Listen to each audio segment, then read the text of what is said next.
Hey everyone, it's Josie, and today I wanted to talk about my Ehlers Danlos Syndrome diagnosis. Before I get started with my diagnosis story, I wanted to point a few things out because I filmed this already, and then I started editing it, and I was like, yikes. So I was diagnosed with Ehlers Danlos Syndrome back in 2011. 2011 was a different time than it is now in 2023.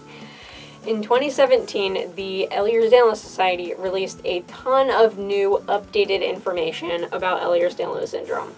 With that updated information, things have changed. We went from, 6 forms, and then it went to 13 forms of EDS.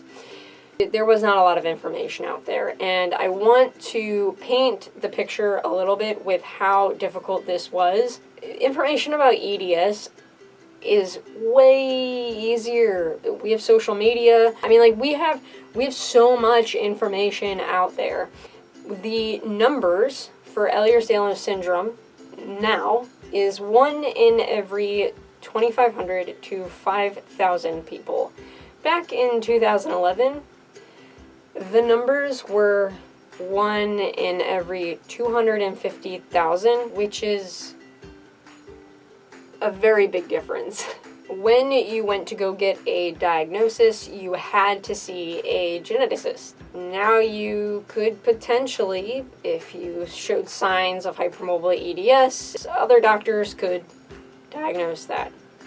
You needed family history. And if you didn't have family history, they threw you in the category of joint hypermobility syndrome, which joint hypermobility syndrome and EDS type 3 didn't exactly have too much of a separation then. And whenever they finally changed it to hypermobility spectrum disorder, that pretty much makes a lot more sense. The other thing is the Ehlers Danlos Society used to be called the EDNF, which is the Ehlers Danlos National Foundation, and all of their information was actually from the 80s and 90s, and they didn't really update it too often. We actually got diagnosed with EDS.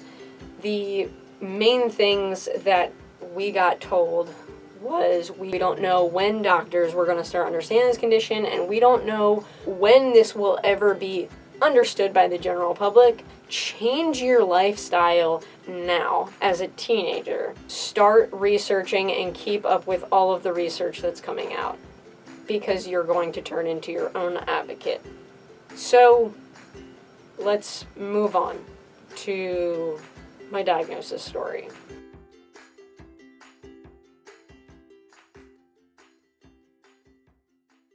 My story actually starts from whenever I was born. I was born with medical problems. I remember being 5, 6 years old, already dealing with pain. My main source of pain was my hips, my legs, knees. Anytime that it was cold outside, I think it was like the worst. Anytime the pressure changed, my legs felt like they were squeezing. Hips also felt like they were already clicking by the time I was a kid. My back started hurting by the time that I was 7. The thing is whenever you're tired, you're in pain as a kid, you start going to doctors and you're telling a doctor this, they immediately do blood work. Of course, when blood work comes back normal, you get told it's normal, don't know why you're in pain, and it might be brushed off as, is there's problems in school? What's going on? It then resulted in, by the time I was 7, I got a juvenile arthritis diagnosis with absolutely no backing to it. They just took a guess. And then I got put on anxiety medication. The anxiety medication didn't help. We also didn't know at the time either that I was autistic, ADHD, and had OCD. And there's that too. But as a little side note, when someone is autistic with ADHD, sometimes taking a medication that is not meant for their brain chemistry, it can make everything just kind of worse. Especially whenever your OCD is linked to ADHD and autism.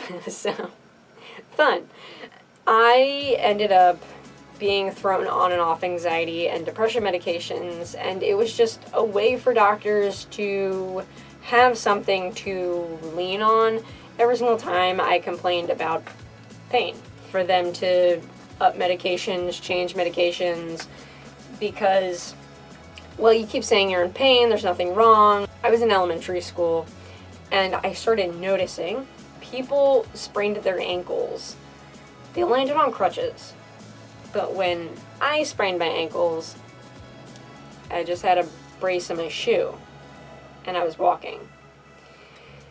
And I think that was whenever I noticed there was difference between pain. I mean, how are you supposed to understand that whenever you're 10, 11 years old, you know, people are getting hurt around you, they're experiencing pain, and then you're like, I experience pain all the time. What are you talking about? When I was 15, it was midterms week. There was ice on the ground. Went out to the bus stop, forgot my headphones, ran back to the house, grabbed my headphones inside, went back out, my foot hit a patch of ice, and I fell right outside of our house. Whenever I landed with my arm upright, like this, and I just got back up, and I just adjusted my body, went inside, laid down, didn't go in. Within the next few days, it was like my shoulder was just pulling, and my clavicle was like going down with it. It was really weird. Went to an orthopedic. The x-rays looked fine, and the MRIs had tiny tears in the ligament. The thing was, though, is my arm was clicking. It was then starting to, like, clunk. I saw, it's so bad to say this number. I saw 7 orthopedics. The response every single time I asked their question about something potentially being out of place was, a ligament has a tear in order for a joint to dislocate, which is correct. But in people with connective tissue disorders, things don't always tear.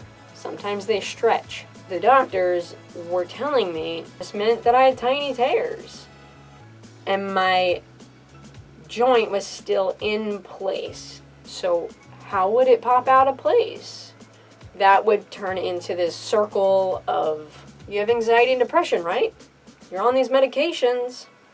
The worst one was when someone turned to my mom, with me just sitting right there, mind you, and actually said, I think you need to take your daughter to a psychiatric hospital today, right after you're done here, and drop her off, because she is at risk and in danger of hurting herself to prove a point.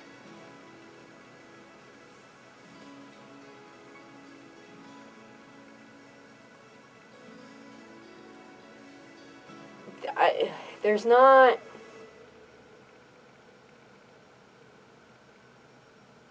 We ended up going out of state. We went to Children's Hospital. Handed over the x-rays and MRIs. He looked at everything. Walked in. The first question that he asked, you have any little tricks that you can do? Yeah, I do.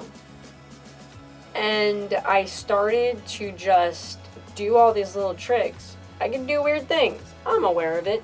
The thing is it's very painful for me. So while it's sometimes a party trick, it's painful. And he did end up going through Satan's scale. So I looked at your x-rays, an MRI. Your shoulder is out of place. 2, it's not tiny tears, it's stretch marks. He then turns to my mom and he goes, can you do any of those things, or were you able to? And my mom said, well, yeah.